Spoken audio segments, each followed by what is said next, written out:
Hotel Cuprés, 2:15 del matí, un esmorzar amb molta energia, el dia que m'espera. Ja vaig per la meitat, Estic a Cuprés, a l'hotel Cuprés, ja estic a punt de marxar. Se m'allarguen molt les sortides perquè, a part que he fet un esmorzar triomfal, m'han posat de tot, però de tot a dojo, i inclòs a l'habitació. O sigui, brutal, m'han tractat molt bé. A part d'això, em llevo, aquí el sol surt a 4:45, per lo que m'he llevat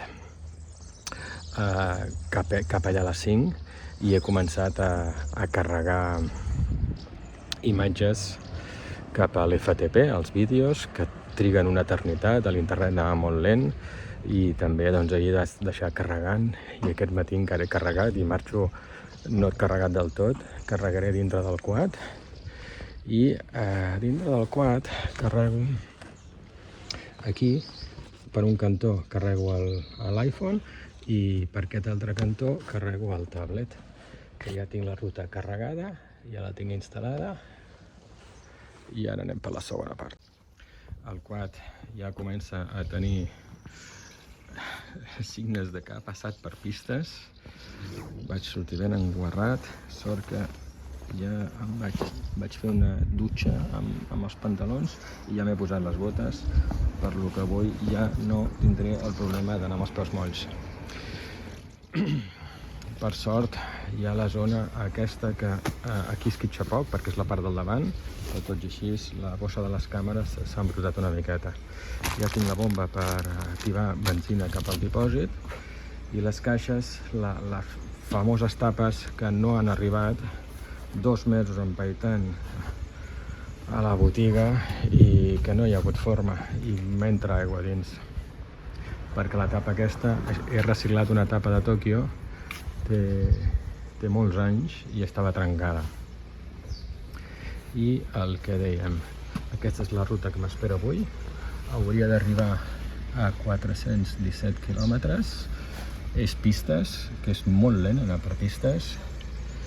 Anar a 50 és una animalada.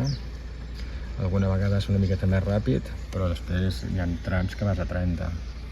És una pista que aparenta ser molt guapo i passaré per Mostar. Són 417 quilòmetres que els hauria de fer tots avui, que és fins a la frontera amb Montenegro. I si passés la frontera amb Montenegro avui ja seria la rapera. I necessito alimentació amb USB-C, que l'activo directament d'aquí dintre. Aquí tinc un aeri amb 2 carregadors. Addicionalment, aquí és una tapa hermètica, i addicionalment tinc 2 carregadors més aquí, USB, que aquests, doncs, quan plou estan ben tapadets, i 2 més en aquí, que a més em diu el voltatge de la bateria. O sigui, brutal. Brutal. Aviam què tal va avui. Vaig una mica baix de benzina. Em sembla que hi havia una benzinera aquí a aquest poble, a Cuprés. Ompliré. I tinc un problema aquí amb la sortida, que s'ha trencat això, i per aquí em regalima, a xorro, la benzina. Vull dir, com que té una sortida, com que s'ha espatllat el pitorro que feia de tap, ara té sortida lliure, o sigui que quan faig pujades la benzina m'arriba aquí i surt. Quan faig baixades ja no. Som-hi, que m'espera un dia guapo i amenaça tormenta, igual que ahir. Però aviam si com ahir es conserva, es manté sense ploure ni que caiguin 4 gotetes i no m'he de posar el tratge. Allà dalt de tot de la muntanya es veu un signe evident de Croàcia. Estem a dintre de Bòsnia, però amb ciutat croata. Arranco des de Cuprés, des de l'hotel, i des d'allà doncs arranco i ja la traça em porta a una pista d'esquí, Stožer Brana. La població de Cuprés veu que és famosa, és coneguda perquè té 3 pistes d'esquí. jo m'adreço cap a una d'elles, i a l'arribar doncs, a la pista d'esquí aquesta, la traça comença just allà a baix de tot, on hi ha un hotel, restaurants, hi ha les instal·lacions de la pista d'esquí, que evidentment està tot tancat, però es veu que està en molt bon estat, sembla quasi tot nou. Veritablement molt xulo. És un poblet petit, 2.800 i alguna habitants, que tenen unes pistes d'esquí. Sembla que és una pista petitona, que hi ha potser una blava, dues vermelles i potser dues negres. Xula, amb escola d'esquí. I més avall n'he passat una altra que era... hi havia un telerastre, era una pista per anar a passar el dia amb els nens, segurament, per fer una iniciació.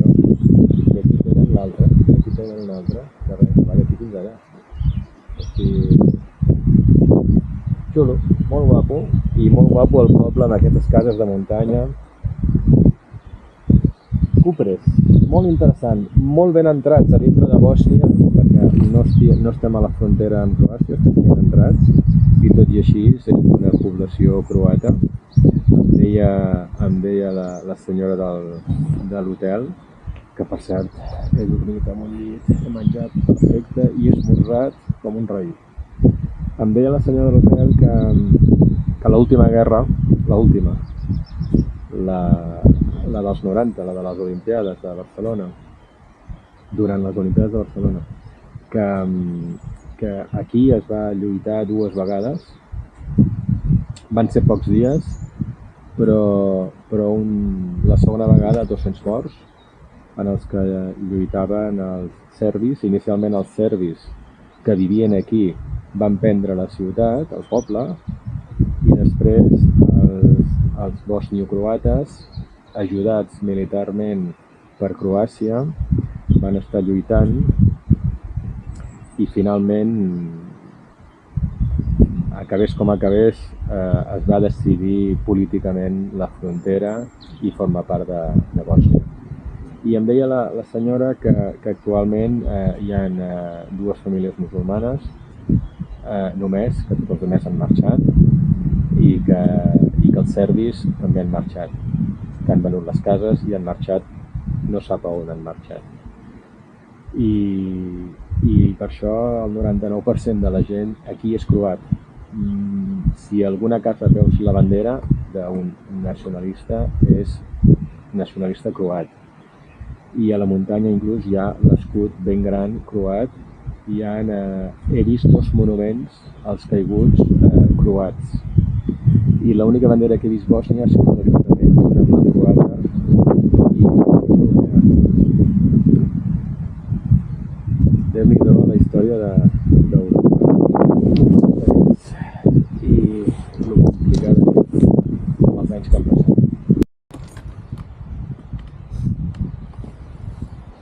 Bueno, som-hi, comencem la pista. Són, 3:15. Se m'han derreït, però ara aquí ja començo la pista.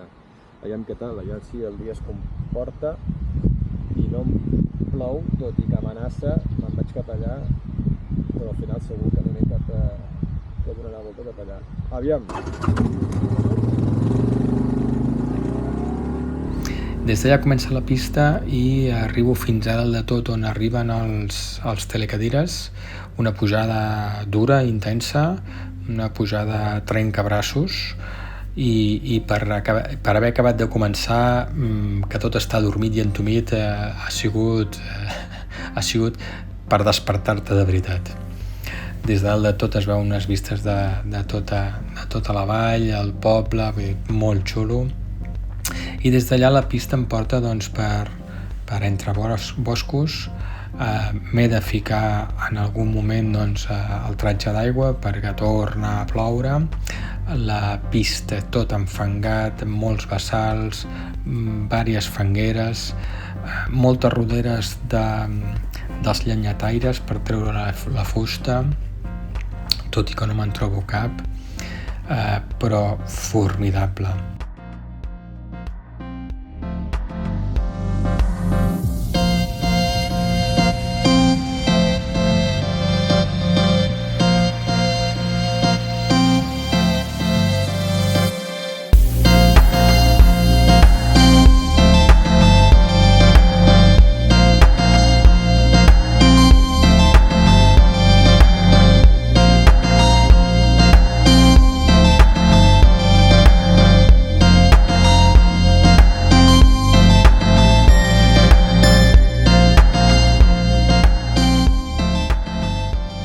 Aquesta és una de les múltiples vivendes derruïdes que trobes a tota la zona dels Balcans. Sense teulada i cremada, destrossada. Sembla que l'escut croat i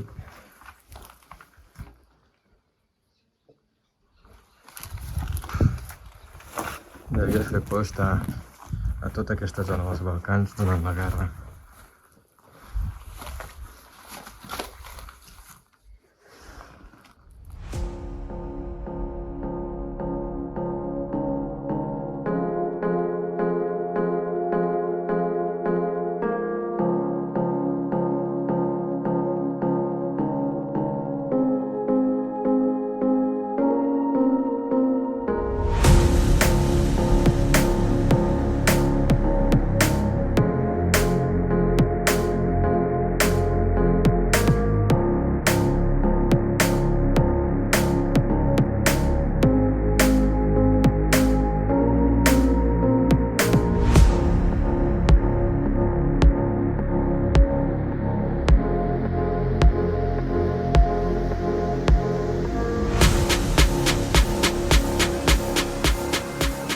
Llavors, doncs, passo per una muntanya, per Idovac, on l'últim tros el faig a peu fins a molt baixet, a 1.956 metres, quasi 2.000 metres, però un bon lloc per tenir unes bones vistes també de tota aquella zona. Estem al capdamunt amb neu. Que xulo! Encara pujarem una miqueta més, segurament fins allà, però és una pista molt guapa, no sé on ens porta. I la neu és tova, o sigui, realment a sota sí que està més dur, però al damunt és toveta, que són les meves empremtes, les meves petjades. Això. Que guapo!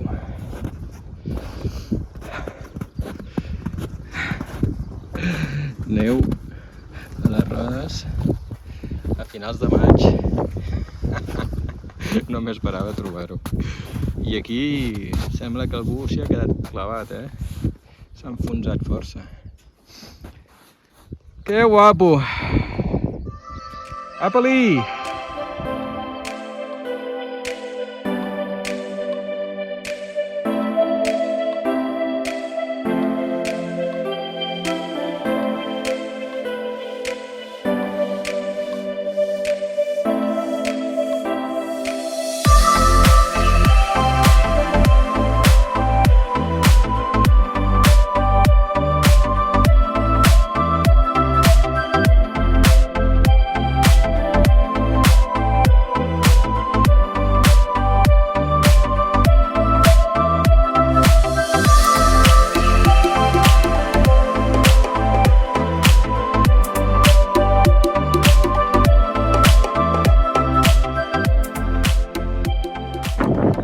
El dia brutal, S'està aguantant molt bé, tot i que em temo que vaig cap allà, perquè Mostar està cap allà i hauria d'anar a dinar a Mostar i a carregar benzina.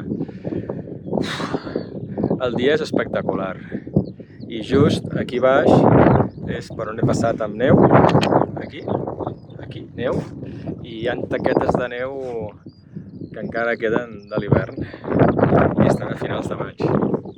I cap aquí és a la vall per on he pujat. He vingut des d'allà i he vingut per aquí al darrere i he pujat. I ara me'n torno a anar cap allà. Entenc que llavors allà em desviaré cap a la dreta perquè Mostar està aquí. Està cap al sur. Dia espectacular. Que bé.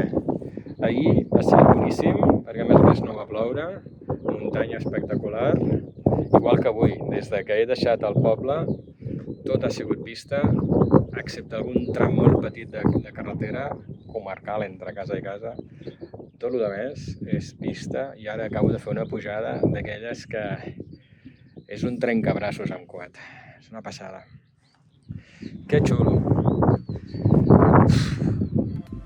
Quin privilegi.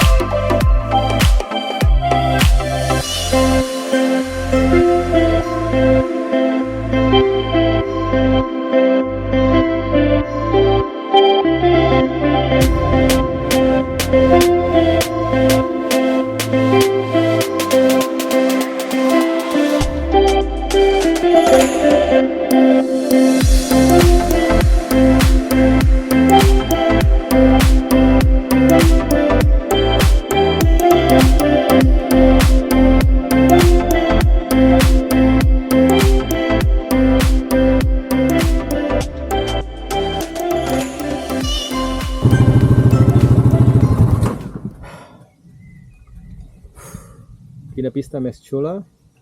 M'he trobat a 3 alemanys que anaven en moto, que havien perdut 2 companys seus, que me'ls he trobat 10 minuts més avall i els he dit, també estaven allà esperant aviam si venien, i els he dit que estaven a dalt.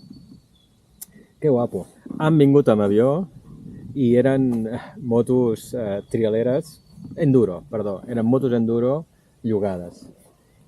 Que guapo! Quina ruta més guapa. Espectacular. Falten 354 quilòmetres per arribar a la frontera amb Montenegro. I són 3:15. Vaig molt tard, però ho estic disfrutant moltíssim. Quin silenci. El trencaré ara. Som-hi!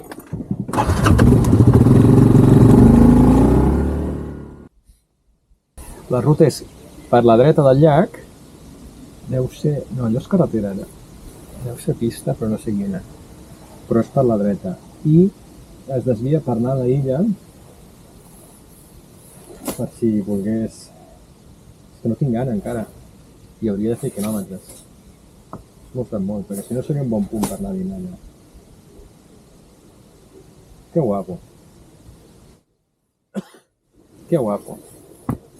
I això es mereix una altra filmació de dron, Apa-li! Torna a treure el dron. El llac Rama Lake, un llac que està molt bé, la part de baix de tot doncs, està habitada, hi ha una ciutat tot asfaltat i vorejo el llac per pista asfaltada, fins que torno a agafar pista de terra, muntanya, i me'n vaig a Plockno.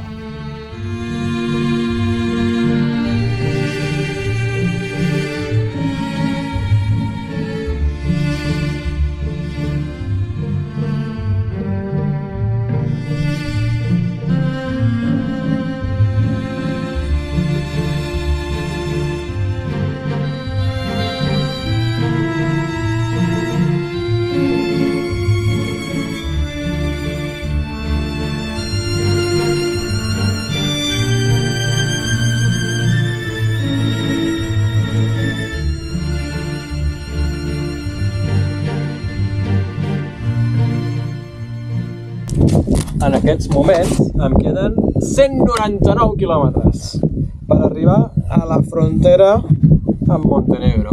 Des que he sortit aquest matí fins a Mostar havia fet 200 quilòmetres. Uns 200 quilòmetres m'havien portat 7 hores, que són quasi les 5, 7 hores. És cert que 3 hores ben bones i potser unes hores ben bones són parades per fer fotos, fer volar el dron, aquesta pantalla i també ficar benzina. No he dinat, són quasi les 5, però, ostres, em sento afortunat, privilegiat per estar aquí sense cap mena de dubte. Quines muntanyes més guapes, amb neu, uau, quin espectacle. És una zona on he estat molta estona, m'ha agradat molt aquella zona, i a prop d'allà em trobo amb Morin, unes tombes medievals, una zona que realment és impactant. L'estat de conservació d'aquelles tombes està molt bé també perquè està a dalt de tot d'una muntanya, sense gent. M'he trobat un pastor a uns metres, però no hi ha cases, no hi ha trànsit, per lo que segurament això ha afavorit molt doncs, que es conservés en molt bon estat. Segueixo, torno a passar per boscos i amb un d'ells, abans d'arribar a Mostar, m'he trobat una trampa d'elefants, que jo li dic, que al mig de la ruta hi havia un forat immens fet amb una excavadora. Si entraves a dintre era complicat sortir d'allà per la rampa que hi havia de terra. Hem superat la trampa d'elefants. I ara que l'hem superat se m'acaba la bateria. Última bateria. Aquesta és l'última ja. Tot tret. Es passa molt bé, 4x4, vull dir, no ha tingut cap dificultat, però hauria sigut complicat si hagués anat gaire de pressa, perquè hauria pogut caure de morro dintre del forat. Per molts trons que hi haguessin hagut, segurament hauria trencat alguna de les caixes o dels suports que porto del quad i m'hauria portat molta feina posteriorment. Passo per Mostar, com que vaig tard i està gris, decideixo tirar. Falten encara molts quilòmetres, no paro, simplement fico benzina i continuo. Se'm fa de nit, però se'm fa de nit just quan arribo a una població que és Kalinovik. Kalinovik està a dintre de la República Srpska, a dintre de la Federació de Bòsnia i Hercegovina. Kalinovik és la comunitat sèrbia que viu a Bòsnia. No parlen anglès, no tenen cap voluntat ni cap necessitat de parlar anglès. La població, doncs, igual que Kupres era 99% croat, aquí a Kalinovik sembla que tothom és serbi. És un tema que és interessant conèixer, però no és un tema de tractar amb la gent. Trobo un hotel que no hi ha ni cartell d'hotel. De fet, me'l vaig passar amb el quad, vaig haver de demanar i un agent jove em va indicar a on era i estava res allà a tocar, havia passat per davant perquè no posava hotel i posava recepció, i amb lletres, em sembla que em faltaven una o dues. A l'hotel, a la part del darrere, on vaig aparcar el quad, vaig trobar dues KTMs que després de dutxar-me i canviar-me i anar a peu amb entre cometes, un bareto que hi havia allà a la plaça, allà em vaig trobar dos alemanys que vam estar intercanviant 4 paraules, estàvem fent la ruta TET amb direcció contrària a la meva. I allà doncs el bareto aquest anomenat tenia una nevera amb cerveses, una parrilla darrere la barra, però res de menjar. Pels que llegiu ciríl·lic, Kalinovik és el poble on estic ara, i aquest bar, que estic aquí fora, ha plogut una miqueta, aquest bar té una parrilla i m'ha fet anar al supermercat a comprar menjar i ella m'ho fa a la parrilla. Té una parrilla per fer frankfurts, per lo que m'he comprat un pot de mongetes i un pack de frankfurts perquè no hi havia res més. Brutal. Estic acabant el sopar fenomenal que no m'esperava, que és anar al súper, perquè aquí la senyora gran, 60 i tants, que té bar amb una nevera amb cerveses, i potser té soft drinks, potser té algun suc, alguna cosa, potser també, però té una parrilla per fer frankfurts, però no té res per cuinar. I em diu que vagi al costat, que és aquí al costat, aquest d'aquí, que compri el que vulgui, que ella a la parrilla m'ho farà. Bueno, això és el que he entès, perquè no parla ni papa. ni de català ni d'anglès, per lo que ens hem entès. I m'he anat aquí al costat amb el senyor, li he comprat un pot de mongetes blanques i un pot de... un bric de 4 frankfurts. Me'n queda un. Mira que els frankfurts a mi no m'agraden, però me'n queda un, me n'he menjat 2. I el tercer... Tenia aquí un grup de gats que els he donat un trosset a cada. I el bo del supermercat, que veig que ja l'han tancat, estem parlant que és 9:45 només, vull dir, ja ha quedat tot desert.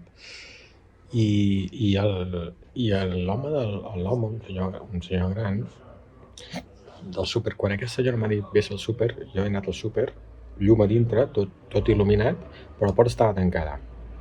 La porta estava tancada amb la clau per fora.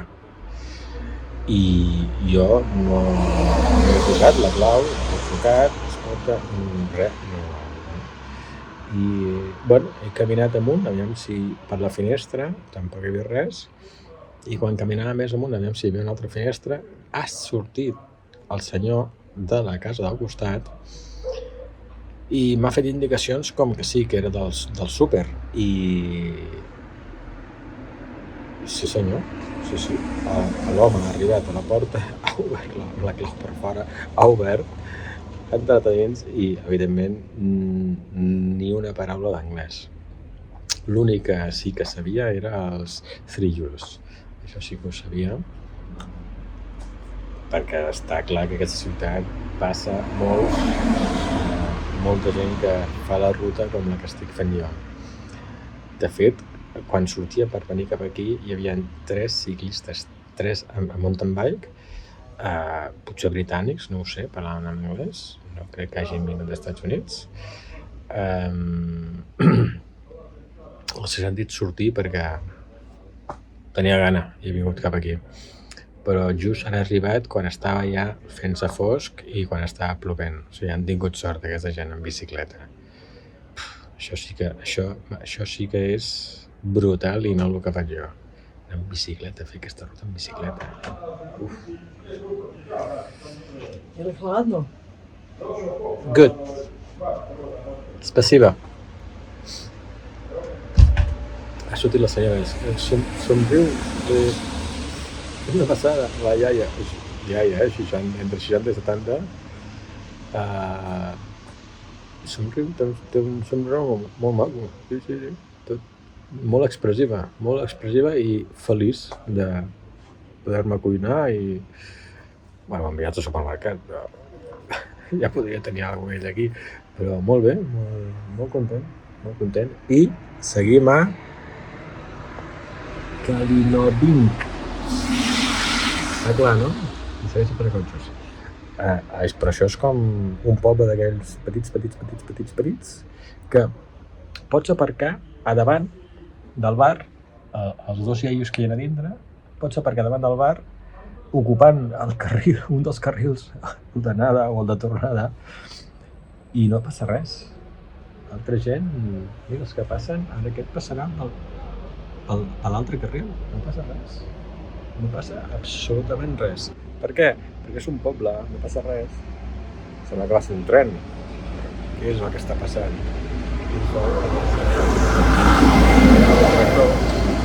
El tractor amb l'excavadora que m'ha fet el forat al mig de la pista, segur, a la trampa d'elefants.